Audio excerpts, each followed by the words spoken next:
तुम्हालाही ब्रेड शिजला की नाही हे समजत नाही का? तर यासाठी काय करायचे तर बघा मी आता काय केलं। जसा मी ब्रेडमध्ये चाकू टाकून बघितला तसा तुम्हीही टाकून बघायचा। तो चाकू जसा माझा प्लेन निघाला होता त्याला थोडाही ब्रेड लागून आला नाही। तसा जर तुमचाही चाकू निघाला तर समजायचं की आपला ब्रेड चांगला शिजलेला आहे। जर चाकू आतमध्ये टाकल्यानंतर ओला ओला आला किंवा त्याला ब्रेड लागून आलं तर समजायचं की आपला ब्रेड शिजायचा आहे। त्यामुळे थोडा वेळ शिजू द्यायचा व सेम जसे आधी आपण चेक केलं तसंच चेक करून पाहायचं। तर नमस्कार मित्रांनो, स्वागत आहे तुमचं माझ्या एका नवीन व्हिडिओमध्ये। तर आज मी तुमच्यासाठी एक नवीन डिझाईन घेऊन आलेली आहे। तर ती कोणती म्हणजेच आज आपण कार शेपचा केक आपण इथे बनवणार आहोत। कस्टमर माझ्या घरी आले व त्यांनी मला सांगितलं की माझ्या मुलाचा उद्या बर्थडे आहे तर मला कार शेपचा केक हवा आहे। तर मी त्यांना म्हटलं की ठीक आहे, तुम्ही उद्या या व तुमचा कार शेपचा केक घेऊन जा। तर चला मित्रांनो, आज आपण कार शेपचा केक बनवूया। तर आपण जेव्हा 3 लेयर कट करतो, जेव्हा आपली गोल अशी एक लेयर चांगली कट करण्यात आली ती सर्वात खाली ठेवून द्यायची, जेणेकरून आपण त्याच्यावरती ज्या 2 लेयर ठेवतो त्या लेयर चांगल्या आणि पद्धतशीर येते। त्यामुळे ती सर्वात जी चांगली लेयर आलेली असते ती सर्वात खाली ठेवून द्यायची। तर आपण अशा प्रकारे 4 लेयर ठेवून दिले। सर्वात पहिले ब्रेड ठेवला, त्यानंतर त्यावर हा पायनॅपलचा केक असल्यामुळे आपण पायनॅपल क्रश यूज केला आहे। त्यानंतर त्याच्यावर काही चेरीज टाकल्या व त्यानंतर आपण क्रीम लावलेली आहे। तर जी सर्वात वरची लेयर राहते ती थोडी फुगीर आलेली असते, त्यामुळे ती लेयर उलटी करून ठेवायची। म्हणजे जो फुगीर भाग आलेला आहे तो ब्रेडवर खाली ठेवायचा आणि जो वरून प्लेन भाग आलेला असतो तो वरती ठेवायचा। त्यामुळे आपला केक वरून सुद्धा प्लेन लेयर येते। त्या जर आपण तो फुगीर लेयर ठेवला तर आपला ब्रेड फुगण्याची शक्यता असते। जसा की आता मी हा उलटा करून ब्रेड ठेवलेला आहे तसा सेम तुम्ही पण ठेवायचं। त्यामुळे आपला केक गोल वरून गोल आकार असा येतो, कारण फुगीर आकार जो आहे तो आपण खाली दाबलेला आहे। त्यामुळे अशा प्रकारे आता सर्व लेयर तर ठेवून झालेले आहे। तर या केकला आपण थोडं कडक येऊ द्यावं, कारण आपल्याला तो ब्रेड कट करायचा आहे। त्यामुळे हा आपण अर्धा तास फ्रीजमध्ये केक ठेवू, त्यानंतर आपण याला कट करायचं। तर आता हा पूर्ण केक बनवून तर झालेला आहे, तर आता हा आपण फ्रीजमध्ये ठेवून देऊया।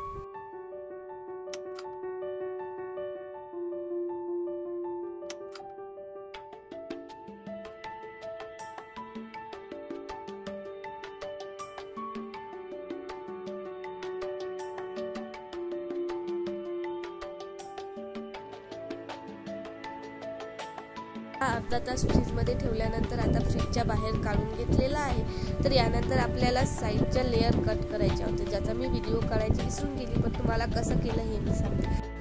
दोन्ही साईडनी सेम आकाराचा ब्रेड कट करून घेतला व तो कट करून आपल्याला कार शेप द्यायचा होता। त्यामुळे तो वरून कार शेपसाठी तो वरून ब्रेड त्यावर ठेवून दिलेला आहे, ज्यामुळे आपल्याला कार शेप असा दिसत आहे। नंतर जसं की विंडो आणि लाईटची डिझाईन दाखवायची होती, त्यामुळे मी ब्लॅक कलर घेऊन ते ब्लॅक कलरने दाखवून दिली व त्यानंतर नोझलच्या साहाय्याने फ्लावर काढून घेत आहे, जेणेकरून ते छान पद्धतीने दिसून यावे त्यासाठी। तर अशा प्रकारे मी पूर्ण ते नोझलनी भरून घेतलेला आहे। त्यानंतर साईडची जी उरलेला आहे तो सर्व मी स्काय ब्ल्यू कलरने करून घेणार, ज्याच्यामुळे स्काय ब्ल्यू कलर यूज केला आणि व्हाईट असं कॉम्बिनेशन खूप सुंदर दिसणार आहे। त्यामुळे ते मी पूर्ण असं स्काय ब्ल्यू कलरने करून घेतलेलं आहे। नंतर गाडीचे चाक दाखवायसाठी मी बिस्किट लावून घेतलेले आहे, ज्यामुळे गाडीचे चाक सुद्धा दिसत आहे। तर असं पूर्ण असं स्काय ब्ल्यू कलरच्या फ्लावर्सनी पूर्ण केकची डिझाईन पूर्ण कव्हर करून घ्यायची, जेणेकरून आपला केकची डिझाईनही दिसावी आणि आपण जे डिझाईन आपल्याला दाखवायची आहे ती दाखवल्या गेली पाहिजे। त्यामुळे साईडचे शेप सुद्धा व्यवस्थित दिसावे, त्यामुळे मी अशी पद्धतशीरप्रमाणे डिझाईन करून घेत होती। तर तुम्ही कमेंट्स करून नक्की सांगाल की तुम्हाला हा केक आवडला नाही आवडला, माझी करण्याची पद्धत सुद्धा तुम्हाला कशी वाटली हे तुम्ही सर्व काही मला कमेंट्समध्ये सांगून द्या। आणि हो, माझ्या चॅनलला सबस्क्राईब करायला विसरू नका बरं का।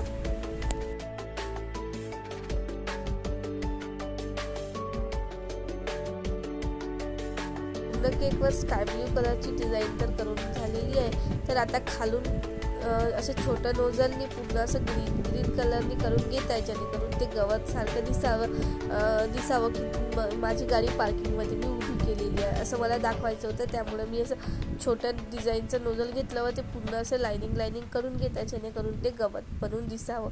तर अशा प्रकारे मी असा हा पूर्ण केक तयार करून झालेला आहे. तर तुम्ही मला कमेंट्स करून नक्की सांगाल की हा केक कसा झाला, याची डिझाईन तुम्हाला कशी आवडली की नाही आवडली म्हणून. तर इथे हा पूर्ण डिझाईन करून केक रेडी आहे. तर तुम्हाला हा कार शेपचा केक कसा वाटला हे मला कमेंट्स करून नक्की सांगा आणि माझ्या चॅनलला सबस्क्राईब करायला विसरू नका. धन्यवाद.